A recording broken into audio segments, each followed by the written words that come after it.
Toba memang topik yang sangat menarik untuk disimak. Di samping karena banyak teori yang menyatakan Danau Toba terbentuk karena seekor ikan mas yang merupakan cerita dongeng dan mitos-mitos kecil di balik terjadinya Danau Toba.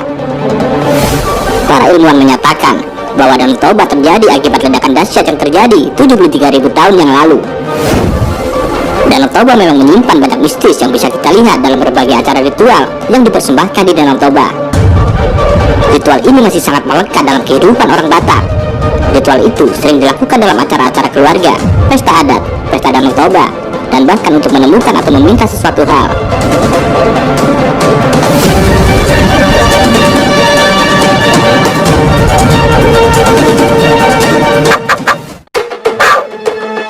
Rumah Batak di dasar Danau Toba.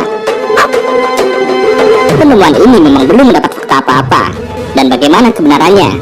Menurut salah seorang tokoh Batak yang menjadi narasumber dari acara Kompas TV yang bertajuk Mitos Danau Toba, beliau menceritakan kejadian terjadi beberapa tahun yang lalu.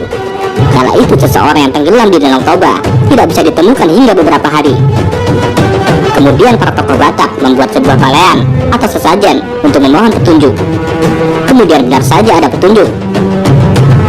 Tim SAR yang berusaha mencari si korban tersebut berhasil menemukan korban yang tenggelam. Tetapi yang mengagetkan, korban ditemukan di dalam pemukiman rumah adat Batak yang ada di dasar Danau Toba. Menurut tim SAR, rumah tersebut sangat indah dan menarik. Hingga saat ini, belum ada satupun bukti mengenai fakta yang diungkapkan oleh tim SAR tersebut.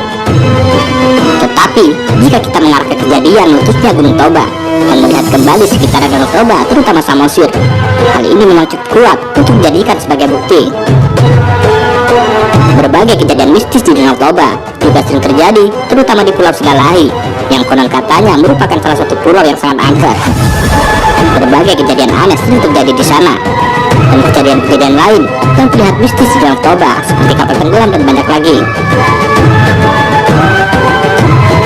Bagaimanapun juga, mitos itu tidak bisa lepas dari logos, seperti yang beberapa narasumber katakan. Mitos ini diciptakan agar masyarakat Sumatera Utara bisa menjaga keindahan alam, karena keindahan alam ini merupakan warisan budaya yang harus dipertahankan dan dilestarikan. Sekarang kembali kepada kita semua, ingin mempercayai sebuah mitos atau mempercayai fakta-fakta di balik sebuah mitos.